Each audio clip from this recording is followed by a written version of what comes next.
Fellow Falcoholics, what is up? Welcome to the Falcoholic Podcast, Falcons vs. Seahawks Week 3 game preview. I'm Kevin Knight, your host at Falcoholic Kevin. Alan Stirk is on vacation this week, but it's all right because I got an excellent guest for today's show. He is former Seahawks Pro Bowl linebacker Lofa Tatupu. He is at Lofa Tatupu 51 on the Twitters and the co-host of the Believe in Seahawks podcast. Lofa, thanks so much for coming on. How are you doing today? I'm blessed, brother. Thank you for having me. And your boy, it's only week 3 and he's already on a bye-week vacation. Yeah, I don't know. Something about a friend's wedding, these excuses, they get more elaborate every day. So, hey, true friends don't schedule weddings during football season. Well, you'd think he would know better, but I think he said it was in Hawaii or something like that. So I understand, yeah, hard to resist that temptation. So, yeah, well, Lofa and I are going to break down this game, guys. We're going to talk about, I'm going to cover most of the Falcons perspective, and Lofa is going to handle the Seahawks perspective of two teams sort of in similar situations, I think, and that kind of at the beginning, early stages of sort of a total teardown and rebuild. Both teams traded their franchise quarterbacks this offseason. The Falcons traded Matt Ryan to the Colts. Doesn't seem to be going super well for him, unfortunately. And Russell Wilson traded to the Broncos. Also doesn't seem to be going super well for him either, unfortunately. But how is that for you, Lofa, and the Seahawks? How was that to lose a franchise icon like Russell Wilson, and how has that affected the team so far? Yeah, I mean, quarterbacks are playing well into their 40s now. And, I believe Russell's going to do just that. So one of the best, and it hurts to lose a franchise quarterback, as you know. So it's been a transition. And, I like the way this team fights, but I think they're still trying to find their identity. And, I mean, you could probably speak to it. I think from what I've seen or caught of the Falcons, I think it's kind of similar situation over there. Yeah, very much trying to get rid of the old identity of the chokers and the guys that blow leads. And they didn't do a great job of getting rid of that label in week 1, unfortunately. Yeah. Or week 2. They didn't finish, or week 2. Yeah, well, they were down. They were down 28-3 to the Rams, which of course, that started the darkness for many people. But they did actually fight back to get it within, I think it was 4.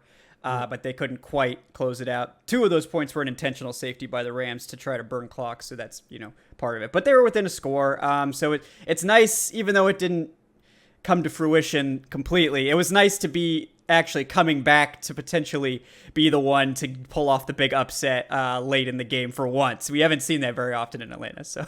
I mean, at least you guys were in the game. I don't know, from the start of our second, week 2 matchup against the Niners, it was ugly. And, I think they outgained us.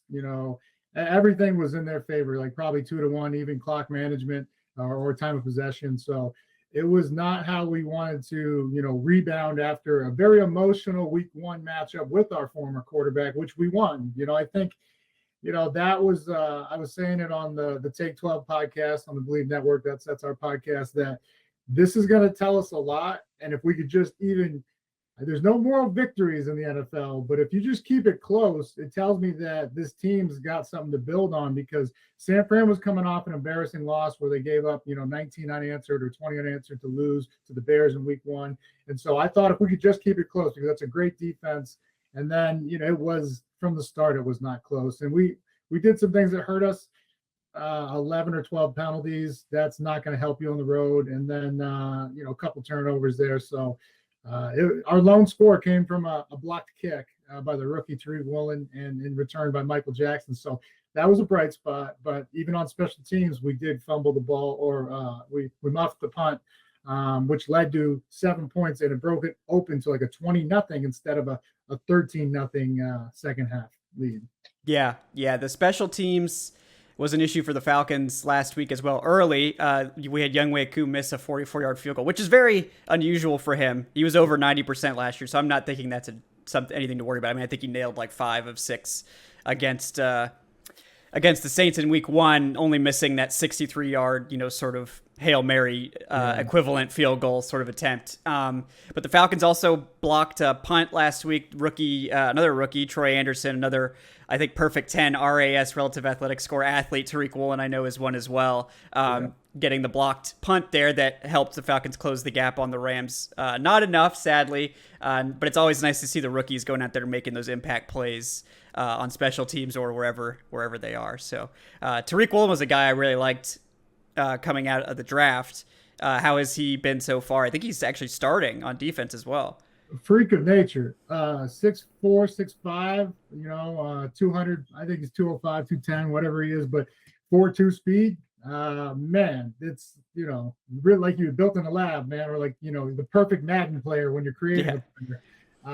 Yeah, he's been great. And, the ceiling's even, especially high for him because he only played DB 1 year in college. He was a receiver, much like Richard Sherman that changed over. And so I'm seeing a lot of traits, just like Sherm when he came in as a young guy.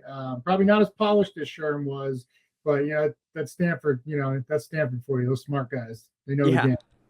Yeah, absolutely. I mean, that's a good transition into sort of our first matchups that we'll look at, which would be the Falcons' sort of receiving weapon group versus the Seahawks secondary. We mentioned Tariq Woolen, one of the starters. Who's the other outside starter? I think Kobe Bryant, Kobe Bryant's gotten some time in there, and he's looking really good. He had a tough matchup. Just one bad play, probably against the Broncos, against Jerry Jeudy, one of the best receivers in the league. And they had Courtland Sutton. They have a lot of weapons, and I thought we helped really well against Russ and that passing attack. In the next one, it was kind of it was crazy because Trey Lance goes down immediately. And so I think, the game plan, we were probably a little more suited for a rushing attack with Trey even holding onto the ball and taking off, using his legs because he's a phenomenal athlete. And so when he got hurt and Jimmy G came in, and it was like they didn't miss a beat from last year. And they saw some guys running wide open down the field and on some high-low concepts, which was giving us problems last year. So hopefully we can shore that up because I know you guys got, a bunch of talented receivers, including my boy from SC, Fight On. Yeah. Drake London has been the Falcons' #1 target, even over Kyle Pitts so far, which has really shocked and upset a lot of fantasy players, among Falcons fans as well. A little bit concerned there. But yeah, so far the Falcons offense mostly running through Drake London. But the Falcons as a whole have sort of totally revamped their receivers, gone with a very... outside of Olamide Zaccheaus, who's sort of their speedster yards after catch guy, it's all skyscraper types. You got obviously London's nearly 6'5", Kyle Pitts 6'6", Brian Edwards and Kadarius Hodge are their other two guys, and they're both 6'3". So how do you feel about Seattle's ability to match up with those weapons? How have they handled size thus far? Yeah, I think we've been all right. More so it's the concepts rather than the personnel that have given us the most problem. And I think when we transition from, more of a traditional 4-3, which we ran for 10 years, over to the true 3-4, I think guys are still trying to get their legs and their bearings out there and figure out how best or how, Clint Hurt, our defensive coordinator, and Sean Desai really want them to execute the game plan in coverage. Yeah, I totally get that. The Falcons also transitioned more to a 3-4 defense recently after being sort of that 4-3 under. Very familiar look in Seattle, I'm sure, under Dan Quinn. Yeah. And yeah, that's been a bit of a transition as well. I know linebackers, Jordan Brooks was a guy I thought I was high on, and then the Seahawks took him in the first round last year, and I was like, oh, wow, I can't believe there's someone higher than me on Jordan Brooks. But it seems like he's actually been what you guys have been hoping for in the linebacker core. And then is it Barton, I think, is the other linebacker? Yeah. So how has that group done so far, and do you think they have any chance of matching up on Kyle Pitts, who's probably they're going to try to get him more involved on linebackers from what we're hearing? Yeah, that's going to be tough duties. I think, our best matchup, even though he's not a very big guy, is Quandre Diggs, who's been our most efficient playmaker over the last 5-6 years since he's been here. Guy's been just an absolute stud, Pro Bowl safety. I do worry about if we do get in some man coverages with Pitts versus Barton and Brooks. They are incredible athletes, but they're, Brooks is like 6'1". Barton's about 6'2", maybe 6'3", so he's got the size, but it's more the speed aspect that I worry about with Pitts. That guy's really a receiver. Yeah. He's actually gotten to be, it's made a lot of Falcons fans angry, but he's actually blocked a lot thus far and actually been a better blocker than expected, which is not making anyone happy, obviously. But that has been something that, has evolved. And I keep telling people, like, it's never a bad thing that your tight end's good at blocking. Like, obviously you want him to catch more passes, but like if he can, like, he's not going to catch a pass every play. So if he can actually be an impact blocker, that makes him more of a moving more towards a full package sort of guy like a Gronk or a Kelsey, as opposed to more of like a Darren Waller style guy. So I don't have a problem with it. I'm certainly not upset about him being a good blocker, but I think that the criticism is that why did he only get 3 targets last week? Everybody's very upset about that, but Drake London has been benefiting from that. So we'll see, I'm sure, a lot of Drake London in this game as well. Moving over to, well, I did want to touch on, completely drawing a blank on the save. Jamal Adams goes down in week 1. How big of a loss has that been thus far for the Seattle secondary? I think, because again, I think Diggs is kind of like the leader on the back end in terms of getting guys aligned and making sure they're in the right checks when we go into an audible or trying to change the play. Jamal, from an emotional standpoint and just the playmaking ability, his loss is definitely felt, from forced fumbles, sacks. I've never seen somebody that incredible at blitzing from the second level as a safety.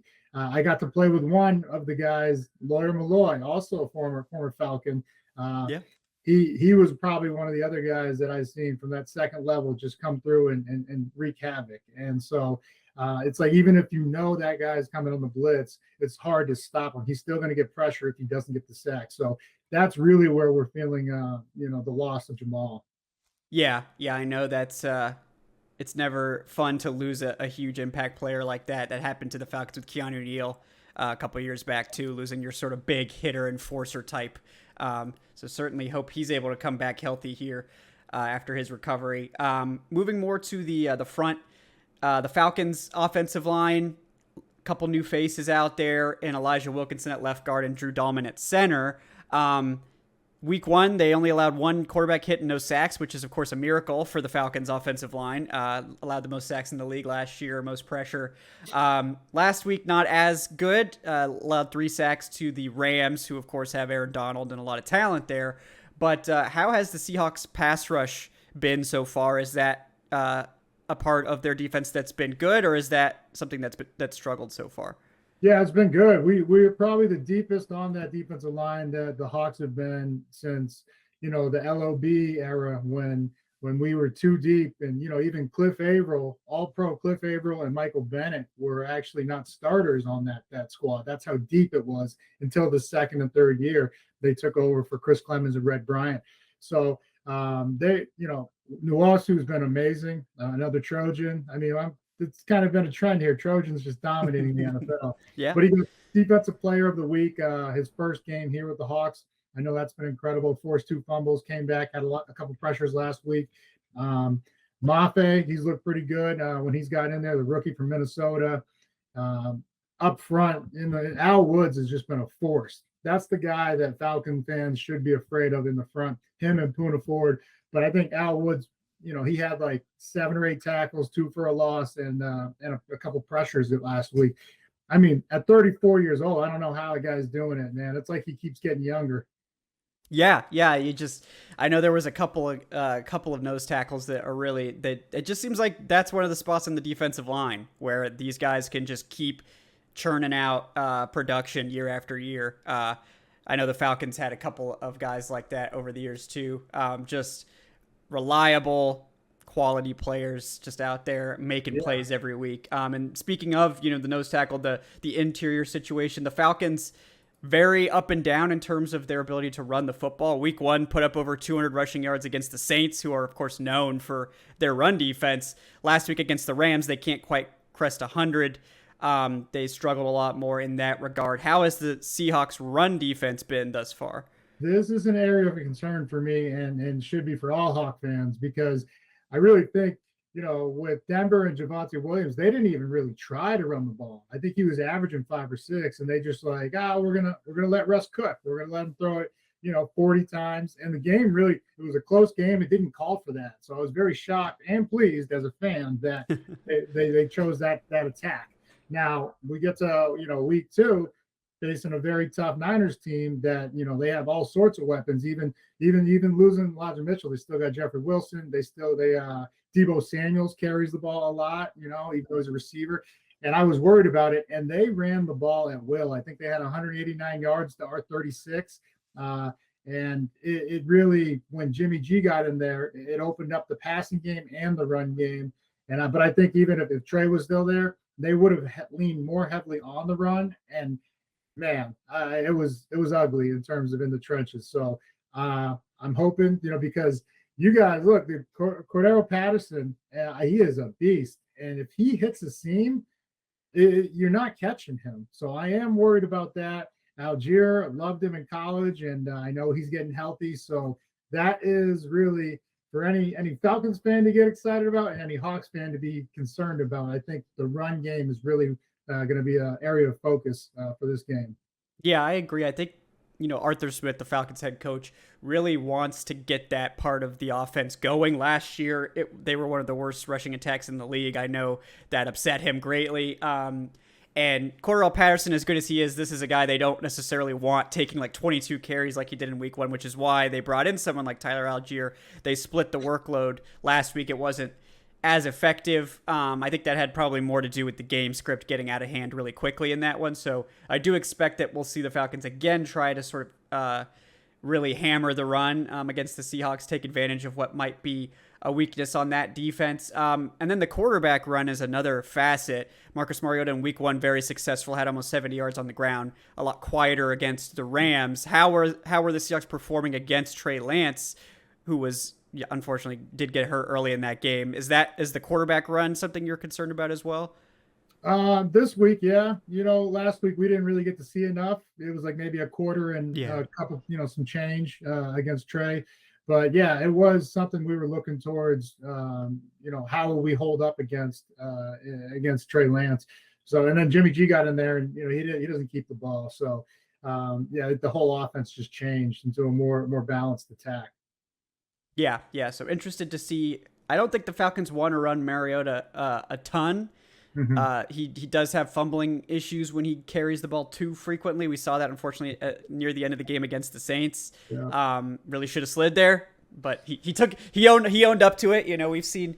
Yeah. I love Mariota. He's a cool guy. I think he's the perfect sort of interim starter for this Falcons team, showing the young guys how to do things the right way. But got to hold on to the ball. That's been an issue for the Falcons thus far, as they have turned the ball over.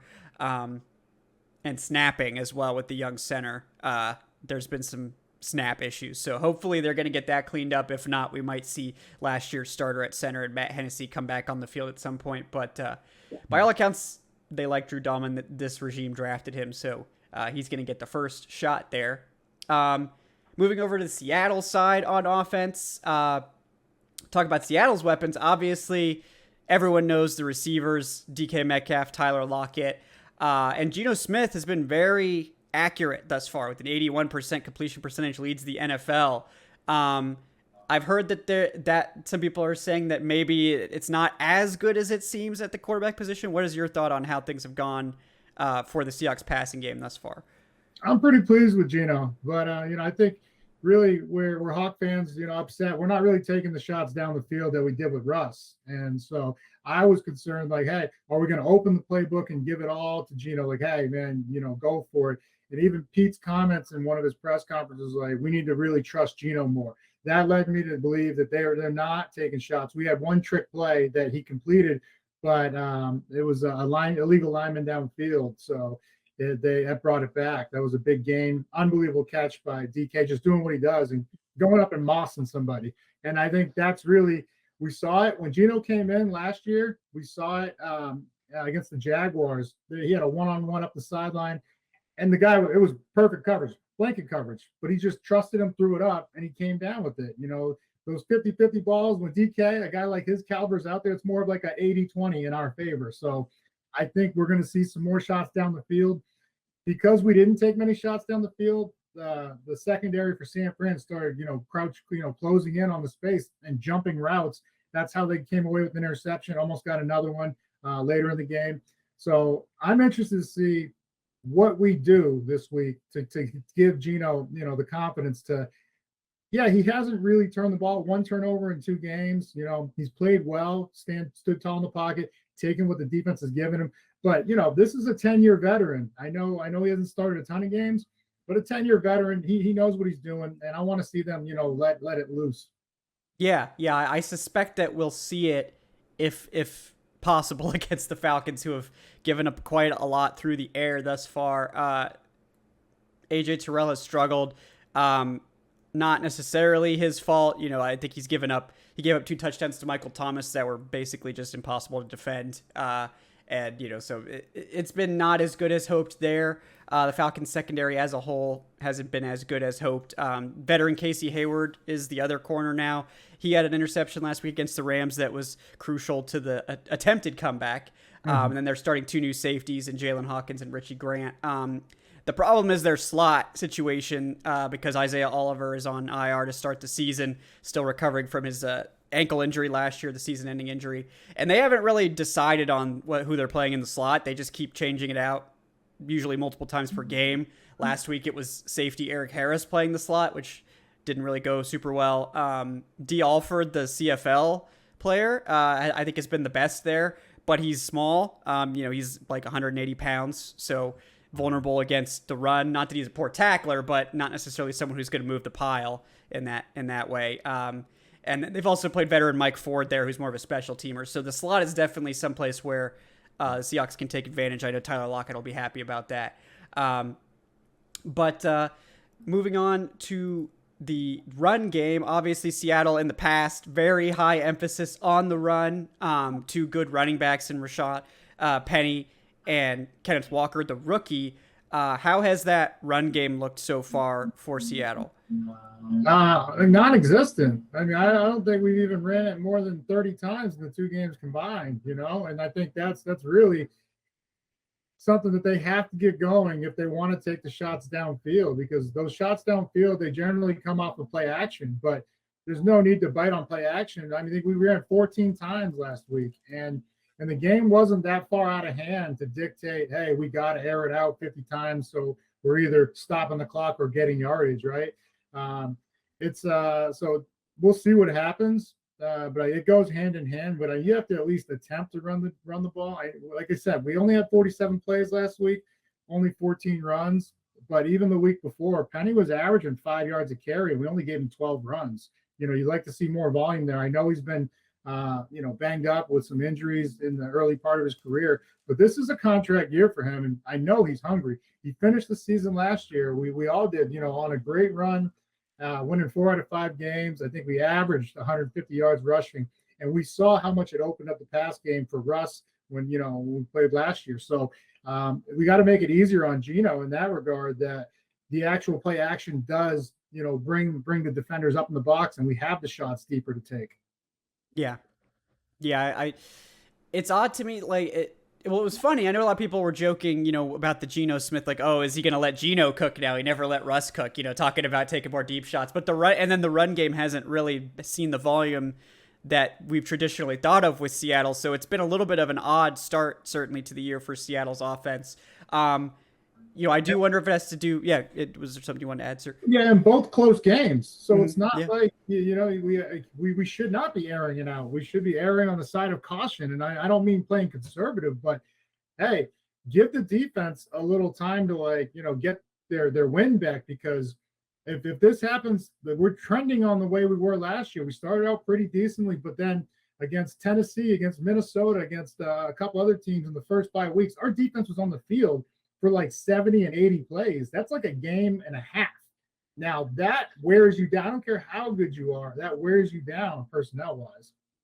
Yeah, it does. It's tough to do that. And, on the offensive line as well, Seattle's starting a lot of new faces there. 2 rookie tackles in Charles Cross and Abraham Lucas. Both players I liked a lot in the draft. Also got Gabe Jackson at right guard, Austin Blythe now at center, and then Damian Lewis at left guard. We haven't gotten Thursday's injury report yet. We're recording this Thursday afternoon. I know on Wednesday, Gabe Jackson did not participate, but I think it was not injury related. It was rest. Lewis, I believe, was injured on Sunday. So there might be more concern there, but I think Austin Blythe was limited. But how has the offensive line looked so far with a lot of new faces out there? I thought they looked great. And I mean, it's really been a complimentary ball between them and Gino. Gino's gotten rid of the ball in a timely fashion. So it hasn't really put them under a lot of stress. And I think he knows that, being a veteran, that he's got two young guys out there. And even Damian, he's been battling that ankle injury since preseason. And so he knows he doesn't have a lot of time, but it's been going hand in hand. I'm pleasantly surprised. Penalties, a couple last week, whether it was a hold or the illegal man downfield, just some things you got to clean up, but you can expect with some young guys. And I think, as we were just talking about, you can help them out by running the ball more and making their lives easier and trying to get ahead of the sticks. Yeah, absolutely. It's same situation with the Falcons. You just got to keep ahead, not put those young tackles under a lot of pressure. And that is an interesting thing. Like if they're going to take more deep shots, that I think that means that they have more faith in these guys to hold up, because it's going to take a little bit longer. But yeah, I think it's rare to see the two rookies starting at bookends. How have those guys been? Have they been as hoped so far? Yeah, they look great, man. They really have. They look like they're ready for the moment. They're both really phenomenal athletes, and to step into the trenches as a rookie, that is that's a tough duty. So pleasantly surprised with them, and they're only going to get better. That's the beauty of it. So when this thing really starts to gel and get going, I think the sky's the limit for this offensive line. Yeah, Charles Cross doesn't surprise me at all, because technically probably the most refined offensive lineman in the draft class coming out, and I think that makes that pick made so much sense for Seattle. I know a lot of people thought he was not a good run blocker. I didn't really see that. They just didn't ask him to do it a lot, in college, because of the style of offense. But whenever he did, he looked fine to me. So I'm glad to hear he's doing well. He's going to be just fine. He's a phenomenal athlete for that size and super strong. Yeah, absolutely. And then at tight end, we saw an explosion of tight end production for Seattle in week 1, and then week 2, less so. How does that group? What do you think this week? It went from here to here. Yeah. And I think tight end, as we talked about with Pitts, in the middle is one of the areas of weakness that all great teams have exploited. Whether it's with Kelsey, Kittle, all these great all these great tight ends, man. It's a tough matchup. These are guys that are generally 6'5", 6'6". They've got adequate speed. Some have, blazing speed like Pitts, but it's a really, an area where quarterbacks can attack. And then I really like the way we did go about it in the first week. And then this last week, it kind of, disappeared, man. Don't even know. I don't know how many attempts they got. But yeah, we got Disley. We got Kobe Parkins, who's like 6'7", 6'8". So those are some big targets, and they could, especially Disley, he surprised a lot of people with yards after the catch. So I want to see them get him going. Yeah. It's always, I think the Seahawks tight ends, especially in fantasy, are like, just the siren's call. It's like you see, because every once in a while, Will Disley or one of those guys is going to have like a 100-yard game, and then like there'll be like 3 weeks of nothing. But like you always are like, wait, like if I need a tight end, like I know Will Disley, like he could possibly get me like a huge game, but most of the time he won't. But So we got a trend going on the Take 12 pod, my podcast on the Believe Podcast Network. We had Will and Kobe on for inadvertently. Kobe was just hanging out with Will, so he got on the show. But they both scored a touchdown. And then we were trying to schedule, a current active player for our week 2. We couldn't find one, and we didn't score one touchdown. So, well, there you go. This week we had Nick Ballore. I doubt that a fullback is going to get the ball, but I said, hey, if you give us a big hit or a turnover, it counts as towards the trend. Yeah, we will accept that. We'll accept that. Wait, and you know what? I was down at SC and I met Drake, London, and the very next day he scored his first career touchdown. It's a trend. It's real. All right. Well, we got to get you and Drake to hook up again before the game for sure. So not this week. Yeah. Well, maybe we'll just we'll go back to that in future weeks for sure. So, yeah, I'll bring him on after this week. Yeah. That's a good call. Good call there. But yeah, I think we've hit most of the major position groups. Really interested to see the Falcons defense in particular, very up and down. Like week 1 against the Saints, they basically shut them down for the better part of 3 quarters, then gave up, the monsoon of aerial stuff in the fourth. Against the run, they've been pretty stout both weeks, so maybe not the best opportunity for Seattle. The pass rush has been like week one. They were blitzing. It was all working for most of that game. Falcons got 4 sacks, which of course was almost 25% of their entire total from last season. They only had 18 sacks last year in the entire season. Yep. Wow. They did get one more against the Rams last week, so they're almost, I think we're going to get more than 18 this year, it seems like, but that has been a constant problem. So we'll see if they can sort of get back on the horse this week and put a little pressure on, especially if Seattle does, like I think they will, try to attack deep, because this defense has been very vulnerable to the intermediate and deep area of the field. But yeah, I think this is a fascinating game because I think these are, like we said at the top of the show, two teams that are sort of in a similar place, two teams in a similar talent level, and that, they're in the bottom, 25% of the NFL in terms of their roster talent at this point. And neither one necessarily a favorite for the playoffs. And both teams, I think, have played against two teams that are projected to make the playoffs in their first 2 games. So we haven't really had a chance to see either team against what should be a fairly evenly matched opponent. So I'm interested to see how these guys perform, basically. Do these two teams come out swinging and it's a big offensive randomly game because they finally get to go against, each team gets to go against defenses that maybe aren't up to snuff? Or I wonder if it just all implodes into an ugly mess, but hoping for the former. Yeah, I think it's going to be a great game. I think it's a matchup that both teams they desperately need, right? You guys got to get on the board with your first win. We got to get that horrible taste out of our mouth from last week. So I'd expect a championship matchup, and I think it's going to be the first thing you said, an all-out aerial assault, big, maybe a lot of points. I think it's going to be an exciting game. Yeah, just a fun game with no injuries. I think would be good for everyone after some depressing games last week, certainly. I did want to touch on the injury stuff. We mentioned the offensive lineman. Anyone else that you're we've only seen one practice report so far, so obviously we don't have detailed information, but anyone that you're concerned about not playing this week? No, like you said, it was mostly probably like Damian and Gabe. That was a rest issue. Other than that, I think we're for the most part pretty healthy and looking forward to this matchup.